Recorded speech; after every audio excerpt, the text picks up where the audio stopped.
Hello students, इस lecture में हम फिर से कुछ और लिमिट की प्रॉब्लम का डिस्कशन कर रहे हैं। देखिए फर्स्ट प्रॉब्लम में क्या लिखा हुआ है। Limit x goes to 0 ln of 1 plus sine square x into cot of ln square 1 plus x. Okay, solve कर लेते हैं इसको। कॉट वाले टर्म को अगर मैं नीचे ले जाऊँ तो कॉट ऑफ समथिंग क्या बन जाएगा, ten of something ln of 1 plus sine square x upon ये बन जाएगा ten of ln square 1 plus x, है ना। अच्छा, मैंने आपको एक रिजल्ट पढ़ाया था कि लॉग के साथ अगर कोई फंक्शन 1 को टेंड करे, आप चेक करो x को 0 डालने पर ये जो फंक्शन है, ये जो आर्ग्यूमेंट क्या ये 1 को टेंड कर रहा है, यस कर रहा है टेंड। तो लॉग के साथ अगर कोई फंक्शन 1 को टेंड करे तो लॉग हटा दो और 1 सब्ट्रैक्ट कर दो। लॉग हटाने के बाद बचेगा 1 प्लस साइन स्क्वायर एक्स और 1 सब्ट्रैक्ट कर दिया जाए तो ये बच जाएगा साइन स्क्वायर एक्स। तो ये बहुत ही पावरफुल ट्रिक है, लगाना चाहिए। डिनोमीटर में देखो ये क्या लिखो, टेन एफ एक्स दिया हुआ है, तो टेन एफ एक्स को मैं ओनली एफ एक्स लिख सकता हूँ प्रोवाइडेड एफ एक्स 0 को टेंड कर रहा हूँ। तो ये जो 10 के साथ एंगल है क्या ये 0 को टेंड कर रहा है, एक्स को 0 डालिए ln1 बन जाएगा, ln1 0 होता है। तो 10 के साथ जो एंगल है वो 0 को टेंड कर रहा है, तो 10 को अब रब कर सकते हैं, 10 को रब कर दीजिए तो बचा केवल ln स्क्वायर 1 प्लस एक्स, है ना। तो फिर से वही ln एफ एक्स वाला प्रोफाइल है और एक्स को 0 डालेंगे तो लॉग का जो आर्ग्यूमेंट है वो 1 को टेंड कर रहा है। तो मैंने क्या सिखाया था आपको, लॉग हटाइए 1 सब्ट्रैक्ट कर दीजिए, है ना। स्क्वायर को आप कुछ इस तरह से रीड करो तो थोड़ा सा कंफर्टेबल रहेगा। इसे ऐसे लिख दो ln ऑफ 1 प्लस एक्स और इस पूरे का स्क्वायर, अब थोड़ी अच्छी फील आएगी, है ना। लॉग हटा दो 1 सब्ट्रैक्ट कर दो तो ये केवल और केवल किसको टेंड कर जाएगा, एक्स वाला फॉर्म बन जाएगा।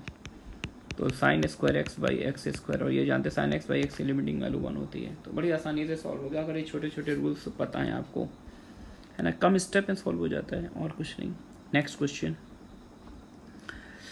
अब यार देखो ये थोड़ा सा मिक्स फॉर्म है, थोड़ा सा ट्रिग्नोमेट्रिक है, थोड़ा सा एक्सपोनेंशियल है। तो पहली जॉब तो अपनी यही है कि इसको थोड़ा सा मिनिमाइज किया जाए, है ना।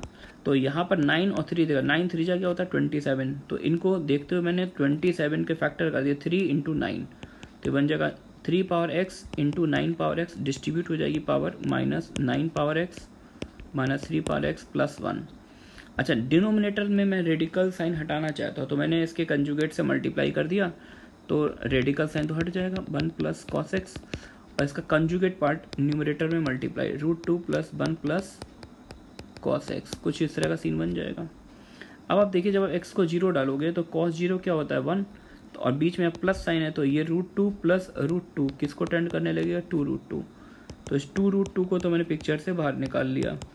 Limit x goes to 0। अब थोड़ा सा फैक्टर वगैरह करते, इन दोनों से 9 पावर एक्स मैंने कॉमन ले लिया, ब्रैकेट के अंदर आएगा 3 पावर एक्स माइनस 1, यहाँ से माइनस साइन कॉमन ले लिया 3 पावर एक्स माइनस 1 और नीचे बन गया 1 माइनस कॉस एक्स, ठीक है ना।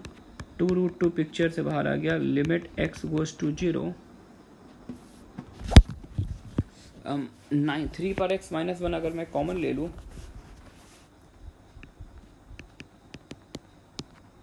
तो ये बन जाएगा 9 पावर एक्स माइनस 1 अपॉन, अच्छा एक एडजस्टमेंट कर दिया मैंने, एक्स स्क्वायर से डिवाइड दे दिया मैंने, है ना। तो एक एक्स का इसमें डिवाइड, एक एक्स का इसमें डिवाइड इंटू 1 अपॉन, आप शायद समझ रहे हैं मैं क्या करना चाहता हूँ या क्या बोल रहा हूँ।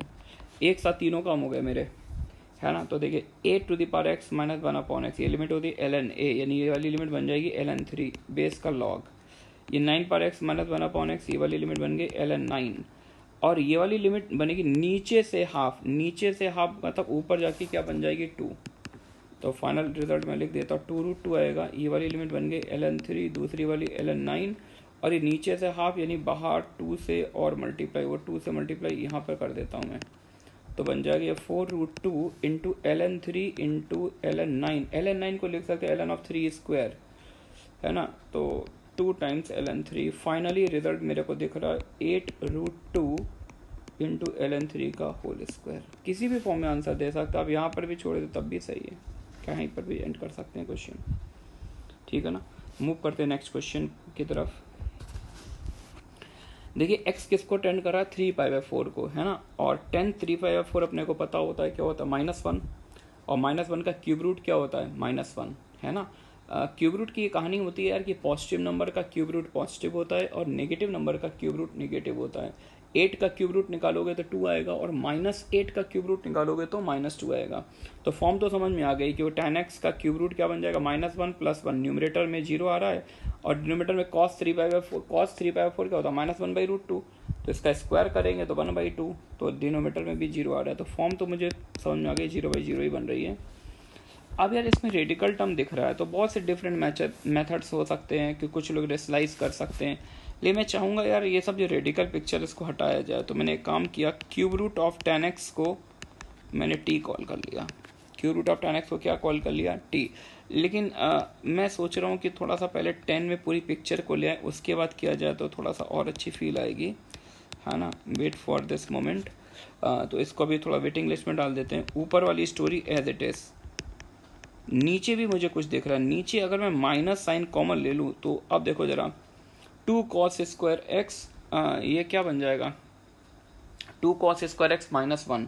तो ये 2 cos स्क्वायर एक्स -1 किसका फॉर्मूला होता है, cos 2x का फॉर्मूला होता है। तो ये बन गया -cos 2x, है ना। और इस cos 2x को 10 के टर्म में ब्रेक कर दो, पूरी पिक्चर को 10 में ले आओ, और ये माइनस साइन तो मैंने बाहर लगा दिया। तो पूरी पिक्चर में मैं 10 लाना चाहता हूँ, तो न्यूमरेटर में तो एज इट इज 10 पहले से ही है। cos 2x का वो फॉर्मूला लगाए जो 10 के टर्म्स में होता है, क्या होता है, 1 - 10 square x upon 1 + 10 square x, है ना। और अब इस पिक्चर को अप्लाई कर देते हैं। अब यहाँ पे लेट करेंगे, ऊपर वहाँ पर लिखने का कोई मतलब नहीं था यार पहली लाइन में। क्यू रूट ऑफ 10x को मैंने t कॉल कर लिया। क्यू रूट ऑफ 10x को t कॉल करने का मतलब है 10x को मैं क्या बोल रहा हूँ, t⁻3। अब 10x में t⁻3 बोला, तो अब जरा जब ये देखो, जब x 3/4 को टेंड कराऊंगा यहाँ पर, तो 10x का क्यूब रूट क्या बन जाएगा, -1 आ जाएगा। t अप्रोचेस टू, ऐसे लिख दीजिएगा, therefore t approaches to -1 as x approaches to 3/4, है ना। अब अपनी नई लिमिट का वेरिएबल क्या है, t है ना। तो माइनस, और वो t किसको टेंड कर रहा है, -1 को, t अप्रोचेस टू -1। थोड़ा सा ध्यान से देखिए, न्यूमरेटर वाली पिक्चर क्या बन गई, 1 + t। डिनोमिनेटर में देखो 10x को tq बोला है, तो 1 - tq, और ये वाला जो डिनोमिनेटर है ये ऊपर आ जाएगा, तो 1 + t⁻6। ये अब ये बड़ी प्यारी सी लिमिट दिख रही है, ऑर्डिनरी सी अलजेब्रिक लिमिट दिख रही है क्या। अच्छा, इस फैक्टर में मैं लिमिट लगाना चाहूँगा, क्योंकि फाइनाइट क्वांटिटी में t को -1 डाल दो तो ये तो 2 को टेंड करेगा, तो इसको बाहर निकाल लो। क्योंकि मैंने थ्योरी में बोला था कि लिमिट को डाइल्यूट करते हुए आगे बढ़ना चाहिए, कि इतना बोझा हम हर एक स्टेप तक कैरी नहीं करना चाहते, जो सॉल्व होता जा रहा है उसको बाहर निकाल लो। अब नीचे जो कहानी बन रही है, हाँ ये नीचे TQ नहीं है यार, मिस्टेक फ्रॉम माई साइड, ये T नहीं है, TQ नहीं है, ये कितना आएगा, T के पास 6। तो अब इसके फैक्टर कर लीजिए, इसका फैक्टर होगा 1 - TQ और 1 + TQ, ठीक है ना। अच्छा, t -1 का अप्रोच कर रहे हैं, तो मैं चाहूँगा इसमें फिर से आप लिमिट लगा दें। तो t को -1 डालेंगे तो ये डिनोमिनेटर ये क्या बन जाएगा, 2 को टेंड करेगा, और ये वाला 2 इस 2 को कैंसिल करेगा क्योंकि डिनोमिनेटर बन रहा है। तो अब मेरे को सिर्फ ये वाला पार्ट दिखता है, 1 + t ऊपर है, नीचे केवल ये बच रहा है 1 + tq, तो इसके भी फैक्टर कर दो। तो 1 + t और t² + 1 - t, इससे ये कैंसिल हो गया। अब t को -1 डाल दीजिए, तो 1 + 1 + 1, आंसर मेरे को मिल गया -1/3, है ना। मूव करते हैं आगे। नेक्स्ट क्वेश्चन में देखिए जरा। अच्छा, यहाँ से ये कंफ्यूज मत होना कि ये ग्रेटेस्ट इंटीजर का साइन नहीं है, क्योंकि अगर होता तो मैंने लिखा होता दिस डिनोट GIF, है ना। लिखा भी नहीं होता तो पेपर में आएगा तो हमेशा वो लिख कर आएगा कि अगर ऐसा स्क्वायर ब्रैकेट लगा है और वो ग्रेटेस्ट इंटीजर है तो मेंशन होगा where this represent the greatest integer function. और अगर लिखा हुआ नहीं है तो आप इसे ऑर्डिनरी ब्रैकेट की तरह ट्रीट करेंगे, ठीक है ना। ऐसा कोई कन्फ्यूजन होना नहीं चाहिए आपको। चलिए सॉल्व करते हैं। अब सबसे पहले यार देखो, यहाँ पर x1 को टेंड कर रहा है ना। तो एक काम कर लेते हैं यार, इस पिक्चर को थोड़ा सा रिड्यूस कर लेते हैं। मैंने पहले भी कई बार क्वेश्चन में बोला है कि अगर वेरिएबल नॉन जीरो नंबर को टेंड करे तो ये आपकी चॉइस होती है कि आप x - 1 को t बोल दीजिए। मतलब अपन वेरिएबल अगर जीरो को टेंड करता तो उसको ज़्यादा प्रेफर करते हैं, वो स्टैंडर्ड फॉर्म वाली लिमिट बनती है। और x - 1 को t बोलना नेसेसरी नहीं कि आप ये बोलोगे तभी आंसर आएगा, ऐसा मैं कभी नहीं कहता हूँ, लेकिन आप ऐसा कर देते हो तो कुछ हद तक प्रॉब्लम थोड़ा सा बहुत सी सिचुएशन डाइल्यूट हो जाती है। तो बस हमने चेंज ऑफ वेरिएबल यूज़ कर लिया, put x - 1 = t, it means मैं x को क्या पुट कर रहा हूँ, 1 + t। तो हमारी लिमिट क्या बन जाएगी, t अप्रोचेस टू 0, x को 1 + t डाल दीजिए, तो पहला टर्म बन जाएगा ln of 2 + t, है ना, -ln 2। दूसरे ब्रैकेट में आइए 3 इंटू 4 की पावर टी माइनस एक्स को डालिए 1 प्लस टी। तो अच्छा 3 तो अपन कॉमन ही ले लें यार, वो ज़्यादा बेटर रहेगा। 3 कॉमन ले लिया, एक्स को 1 प्लस टी माइनस 1 और बोला 3 बाहर लिख भी दिया है। अब आ जाओ नीचे डिनोमिनेटर में आ जाओ, तो एक्स को 1 प्लस टी डालेंगे तो ये बन जाएगा 8 प्लस टी का क्यूब रूट, है ना। और यहाँ पर एक्स को 1 प्लस टी डालेंगे तो बन जाएगा 4 प्लस 3t का square root into sine t. ये पिक्चर दिख रही है पहली लाइन में, है ना। अब सबसे पहले यहाँ पर कुछ काम कर लेते हैं। Log m minus log n क्या होता है, log of m upon n. तो ये बन गया 3 into limit t goes to 0 log of m upon n, यानी l n of 1 plus t by 2, ठीक है ना। इसको एज इट इज कॉपी कर लो, कुछ भी मत करो यहाँ पर अभी। अब यहाँ पर एक काम करते हैं यार, यहाँ पर जब डिफरेंट पावर होती है, जैसे यहाँ पर पावर 1/3 पावर 1/2, तो यहाँ पर हमें पहले से ही पता बाइनोमियल थ्योरम लगानी है ना। कौन सी थ्योरम लगानी है, बाइनोमियल थ्योरम। और कौन सी, 1 plus x to the power n, 1 plus x to the power n. नहीं, इस स्पॉट पर मुझे 1 चाहिए और इस स्पॉट पर 1 चाहिए।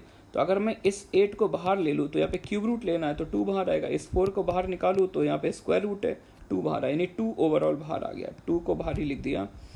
और अब इस ब्रैकेट के अंदर ये सीन बनेगा 1 प्लस टी अपॉन 8 का क्यूब रूट माइनस ये सीन बन जाएगा 1 प्लस 3t अपॉन 4 का स्क्वायर रूट और bracket close into sine T.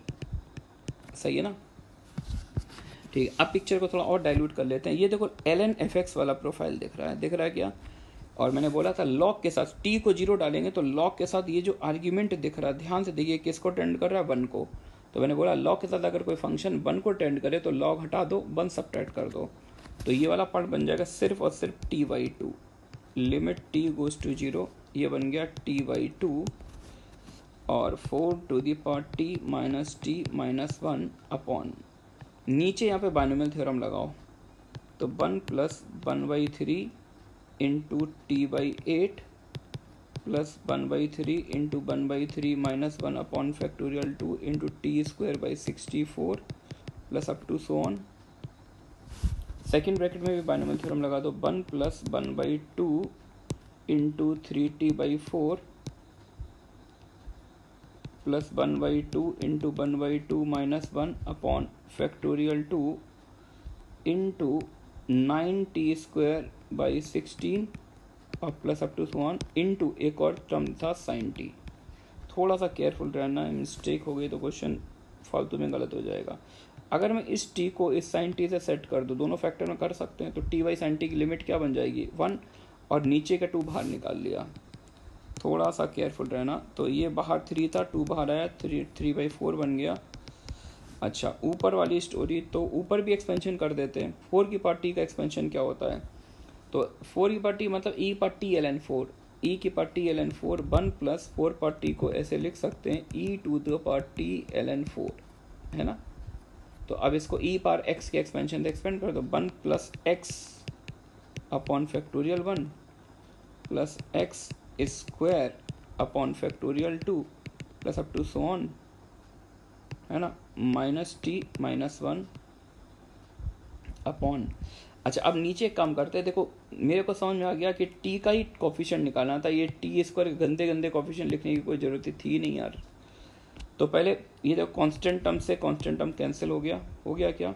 अब केवल टी वाले टर्म पर फोकस करो, केवल, बाकी सबसे मतलब नहीं है। तो टी अगर मैं कॉमन ले लूँ तो पहले ब्रैकेट से मेरे को दिख रहा है 1/24 और दूसरे ब्रैकेट से दिख रहा है 3/8। सही है क्या, 3/8 plus something something into t square plus something something into T cube, बाकी से मुझे कोई मतलब नहीं है। ऐसे सीन बन रहा है। अब ऊपर देखना यार, 1 से 1 कैंसिल हो गया ना। तो अब टी का कोफिशिएंट, टी अगर मैं कॉमन ले लूँगा तो टी ऊपर और नीचे दोनों से कॉमन ले लो,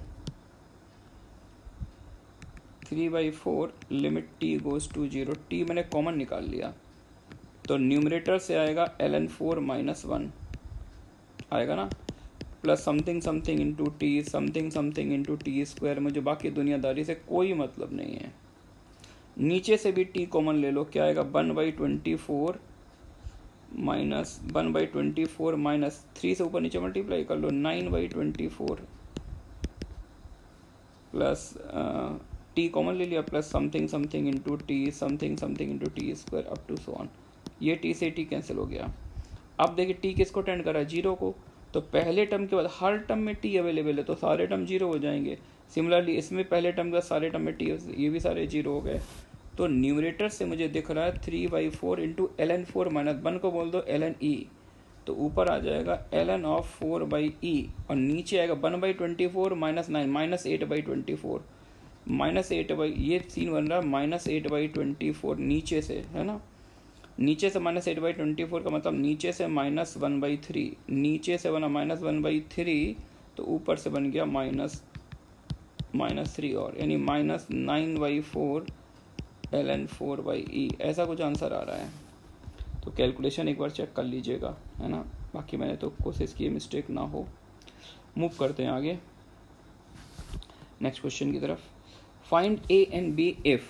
अब यार ये रिवर्स क्वेश्चन, देखो इसमें लिमिट का आंसर गिवन है और अपने को ए और बी की वैल्यू निकालनी है। इस प्रॉब्लम के दो पार्ट है, पहला पार्ट ये रहा, दूसरा पार्ट ये रहा, है ना। ये क्वेश्चन बेसिक होते हैं और ऐसे क्वेश्चन जे एडवांस में आ भी चुके हैं। जहाँ तक मेरे को याद आ रहा है 2013 या 14 में ऐसा क्वेश्चन आया था जे एडवांस में।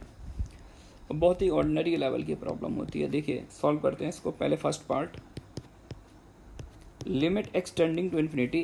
पहले तो एक काम करो यार, एलसीएम ले लो, x² + 1 एलसीएम लेंगे तो ये बन जाएगा -(x + 1) into ax + b divided by x + 1, something like that, ऐसी कोई सीन बन जाएगा।